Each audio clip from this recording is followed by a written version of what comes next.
make some noise?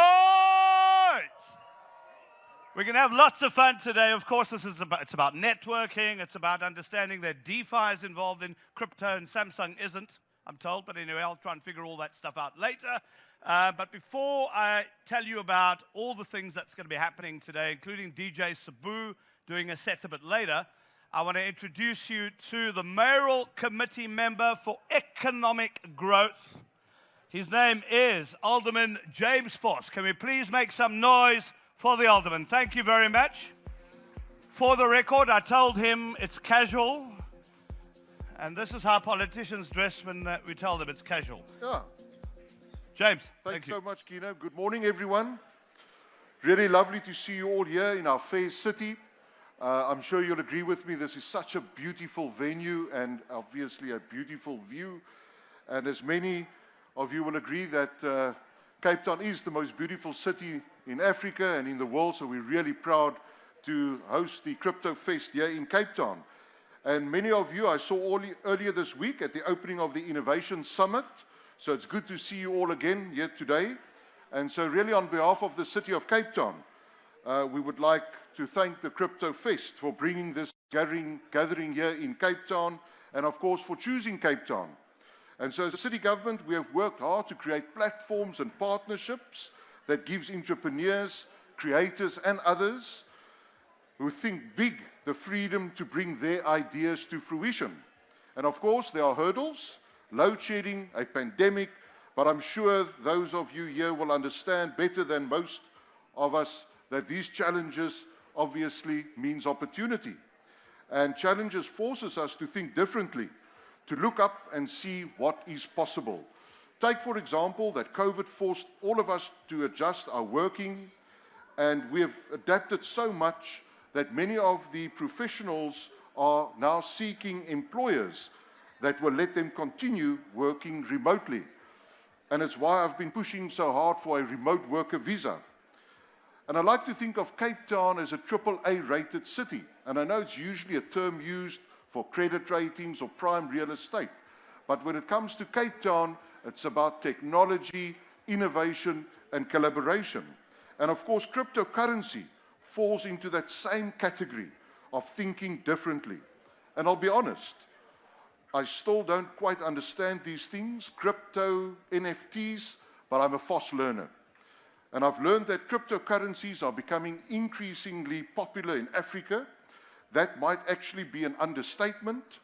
A recent report by a blockchain data platform found that between July 2020 and June 2021, Africans received $105.6 billion worth of cryptocurrency payments. That's an increase of 1,200% from the year before. And it might be more accurate to state that crypto is exploding in Africa.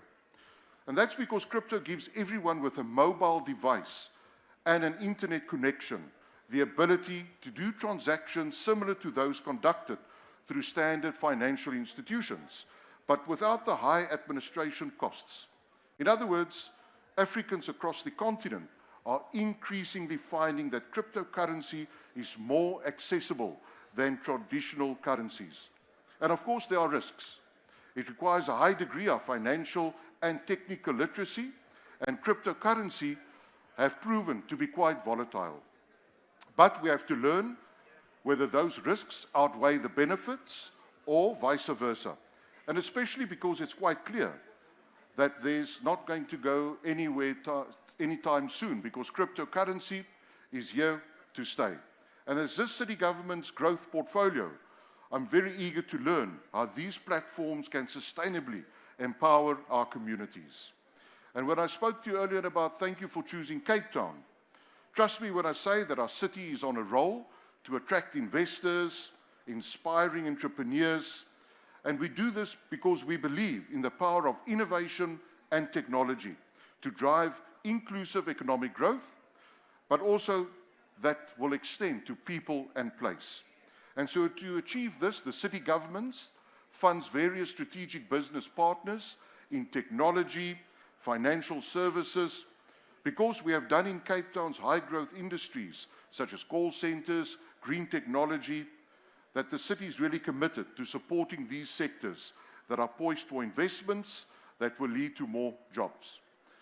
And if I look at the recovery of our economy here in Cape Town and on the continent, it's all about reimagining the way we work, live, and play.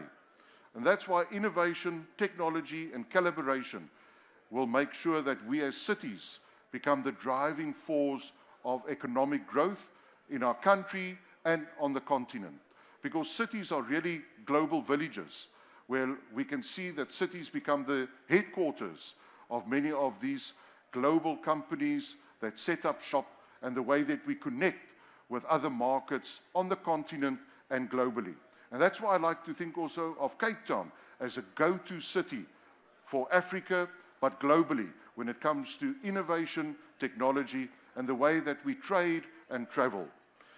And so I look forward to learning from you, hearing your ideas, and of course, how we can continue to create a world where more and more people can have access to opportunities.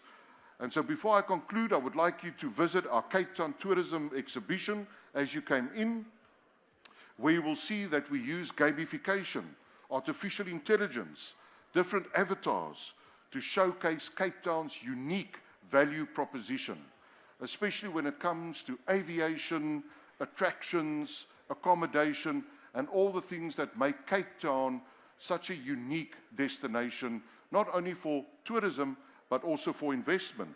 And this particular Find Your Freedom campaign, which is built on a technology platform that drives demand and gives us supply throughout the whole spectrum of the travel industry, has now produced wonderful outcomes for Cape Town and for Team SA.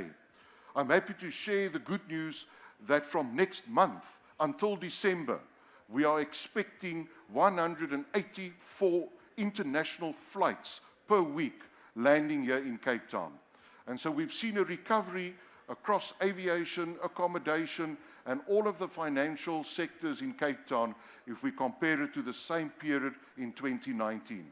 And that's really positive. It's good for business confidence, but it comes as a result of a lot of hard work and clever campaigns. Drive demand, bring us more supply, but also how we connect proudly Cape products and services to the rest of the world. So it's really an exciting time for Cape Town as we're opening up more markets on the continent and in new key source markets, and especially as we reimagine the way that we do business, the way we transact with those countries and cities, but with more technological sectors that gives us that competitive edge over other markets and other services. So I wish you well with this Crypto Fest. Thanks again for choosing Cape Town to host this Crypto Fest here in the Mother City. We wish you well with all of your deliberations. And as I've said, we look forward to learning from you.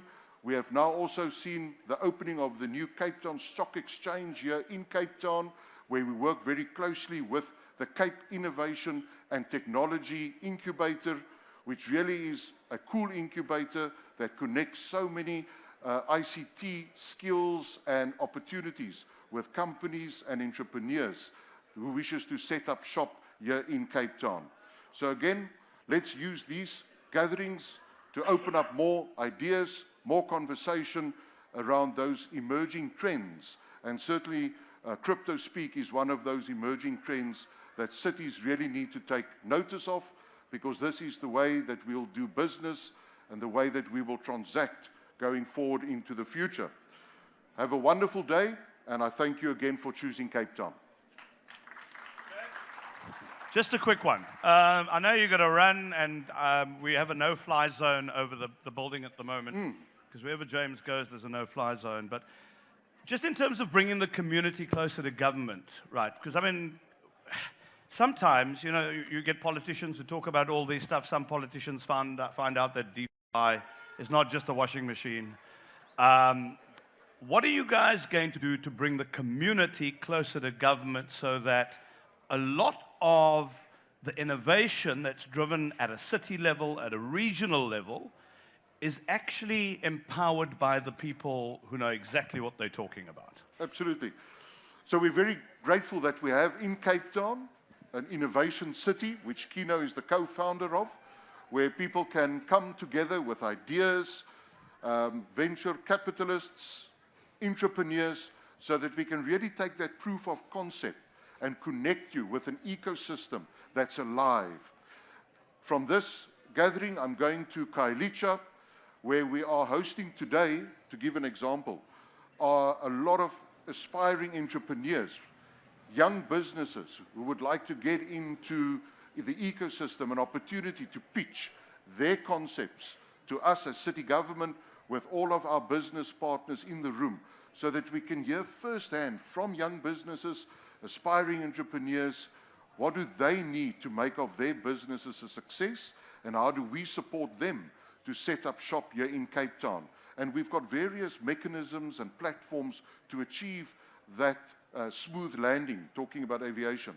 So, for example, we have a dedicated investment unit that will support investors through investment schemes, incentives, whether it's funding, business support, smart procurement, supply development. So those are all the type of things that we can do as a city government to help young businesses, aspiring entrepreneurs, to grow their businesses that becomes more productive, so that we can connect them to more opportunities within the ecosystem.